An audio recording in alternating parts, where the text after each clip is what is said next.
আসসালামু আলাইকুম, কেমন আছেন সবাই? আজকে ঘুরতে আসলাম মুরাপাড়া জমিদার বাড়ি।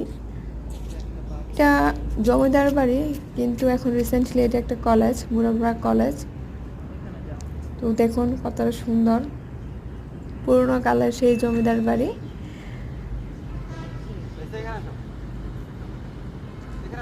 যাদের এই লোকেশনটা ভালো লাগছে তারা অবশ্যই ঘুরতে আসবেন।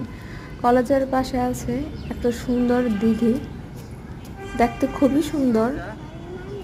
এই দিঘিটা সব সময় পানি এরকম থাকে, দিঘির পানি কখনো কমে না। এটা নাকি নদীর সাথে সংযুক্ত করা সুড়ঙ্গের মাধ্যমে শুনলাম।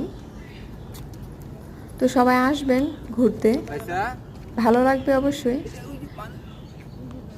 আর সবাই ভালো থাকবেন, সুস্থ থাকবেন। আল্লাহ হাফেজ।